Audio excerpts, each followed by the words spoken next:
audience figures have romped it. They've gone through the Richter scale at a time when Arsenal as a football club have been in decline. Now, you cannot deny that. Listen, Jim, as I keep saying, right, this claim that's always put at us, we won the game last night. Yeah. We haven't even spoken about the game yet, but we actually won that game last night, and we've got the number 4 trending video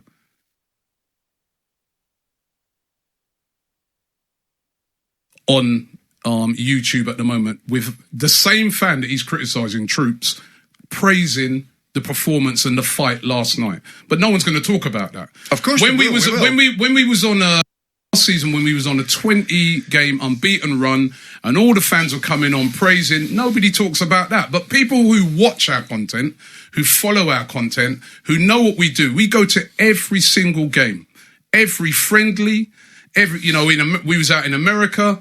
And this thing about Simon's there, even during the break, he's going on about a commercial venture, it's money. But it is a commercial venture. Let me just say something, right? But it is. When I started this Aftv up, right, I started it with no money. I was working, right, as a surveyor, right? And I started it. It's a commercial venture now. Let me explain to you, right? I started up with no money, right? And I've built it up to where it is now, right? And the sole aim of this platform was to give ordinary fans a voice, because I didn't think that ordinary fans have a voice. Now, we have given ordinary fans a voice. Not only have we given them a voice, we've given them a big voice. That's why you heard me come back at you. Back in the day, you could have said what you said about me and it would have gone unnoticed. Nobody would be able to reply. That's very true. You heard me. Yeah, no, you heard me. Now, let me finish. Let me finish talking, right? I'm sorry, Simon. Yeah, I do think you look down on the type of fans that come on Aftv, and then it's very hypocritical, because Talk Sport allow fans to come on and have their say, and sometimes some of the things the fans say, we don't agree with that either, but it's a fan's opinion. And as I said to you in the video, what gives you more right to have a say on Arsenal than those fans? How many Arsenal games you've been to? But who said I did? How many? Hold on. How many? Can I ask you a question? Robbie, I'm listening to your monologue. One second, because I let you talk. Not really. You're a Crystal Palace fan. Well, obviously, that's why I bought them. How many Palace games you've been to this season? None. Yeah. So what, you're here every day. Hold on. You're here every day. This is not a monologue. No. You're not. Robbie, this is not the Robbie Lyle show, Robbie. You've had your say. Right, Robbie? No, you're over. Robbie, I let you talk. You can't tell me what I think, okay? How many games have you been to? How many times have you owned a football club? How many chairmen have you commented on your club? You don't know how to be a chairman. You don't know how to manage a football club, but you have an opinion on it. I give an opinion on it. And I have an opinion. And my opinion... Let me finish. One second. No, let me finish. The point I'm trying to make is that you're looking down on these fans and saying that they're not allowed to have their say. You ain't even been to a game. Robbie, you cannot... You admitted it. You ain't been to a game. You cannot tell me what I think of the fans. You don't know. Ask me what I think. Ask me what I think. Don't tell me. You think some of the fans that come on have got a low IQ? What do you think of the Arsenal fans? I think fans have an absolute right to have a valid point. I listen to the Arsenal fan TV on the times that I've listened to it, and I think it's toxic. I think it's destructive. I think it's counterproductive. Did you listen to it last night? No, I didn't. Oh, I didn't think so. No, I didn't listen to it last night. We won. Because I believe that the real energy behind your platform and the conflict for you as an Arsenal fan, a purported Arsenal fan, and we'll go back to me in a second. We'll go back to me in a second. Right? Purported Arsenal fan says the person who doesn't go to any games. We'll go back to me in a second. I was at the game last night. I got in at 3 o'clock in the morning. Robbie, we'll go back to what you. We'll go back to me in a second, right? But the idea that you have a commercial vested interest in the well-being of your product supersedes your role as a fan. Now we'll go to me as an owner, right? Here's me, Robbie. At 32 years of age, I bought the football club that my father played for. I signed schoolboy forms with Palace when I was 16. I spent 50 million quid of my money on a football club. I ran out of money in 2010, and I handed it to others for nothing. I don't go watch Crystal Palace because it's very difficult for me to watch others that took something from me which shouldn't have been belonging to them. I've given them players like Klein that you tried to sign and couldn't afford. I've given them players like Zaha from my academy that your club couldn't afford, and you also tried and sign Victor Moses. So when you sit there and talk to me about being a failed football club owner or a failed chairman, you don't have the faintest idea what you're talking about. You don't have the faintest idea. Now, I don't take exception to it because you know what? That's public record stuff and you're entitled to your opinion.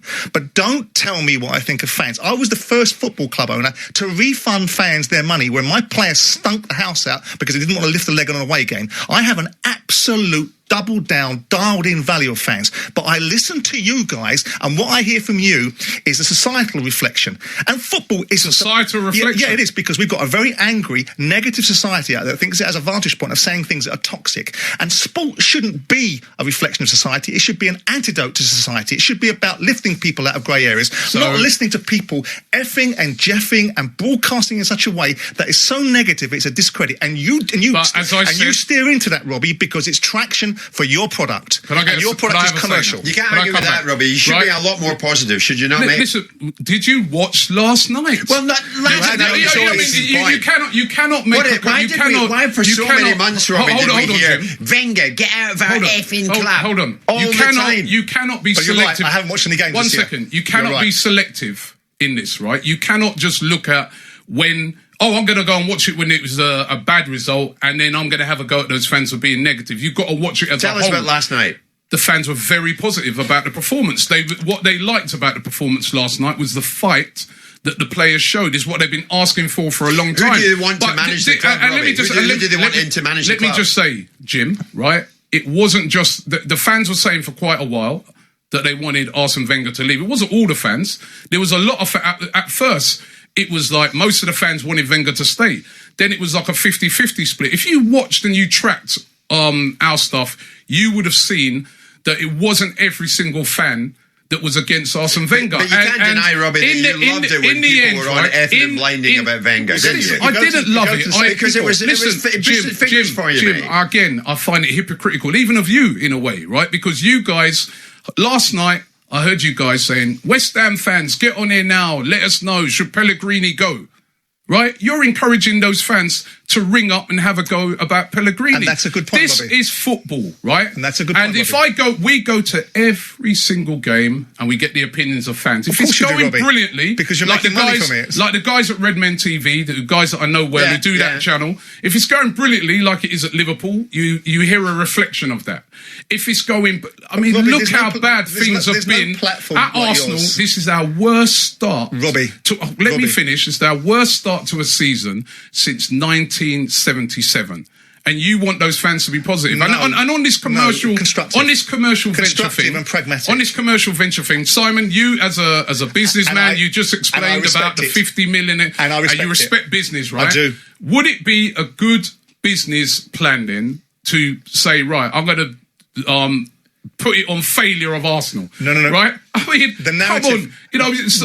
Basically, last night, my business model falls over. You've got articles being written about you in the New York Times where they talk about the toxicity New York Times was also talking about how it's a new platform. But you're talking New York Times was also talking... The infamy and notoriety of Arsenal Fan TV precedes and supersedes anything you do. And the traction that it gets is because... And when you talk about controversy, Robbie, I'm not controversial. Find me a point where I'm controversial. I'm authentic. There's nothing controversial. You're not controversial. No, not at all. That's the only reason you're on it. Not at all, Robbie. The reason why I'm on here is you're on here because you're controversial. Robbie, the reason why you're I'm on no different to Troops or DT. You're just a bit, Robbie, you speak in a different accent. The reason why I'm on here... You speak in a different accent. You are controversial. Robbie, you're not on here for your... You're not an ex-player. Robbie, you're not... I'm an ex-Premier League football club owner. I'm the youngest football owner club in the world. You don't go to games. What's that got to do with price of cheese? You're on here because you're a controversial figure. Because I understand the business of football. What did Troops and DT do before they were hard to go on your channel? What did they do? What did they do before? I don't know what their jobs are. I think DT used to be a DJ. These are their jobs. But Robbie, they're ordinary fans. They're entitled to an opinion. Listen, these are ordinary fans. Here's the thing, Robbie. Nobody has said at any point, this is a figment of your imagination, maybe an inferiority complex on your part. Nobody has said that my opinion is more prevalent than your opinion. You did, because you said you want it shut down. Yeah, absolutely. So because I don't like it.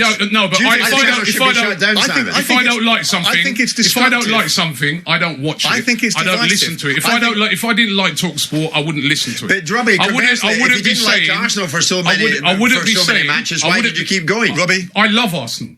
That's Jim, what are you talking about? I love Arsenal Football Club. I've been supporting this club all my life. This is my club, right? We go week in, week out. I know.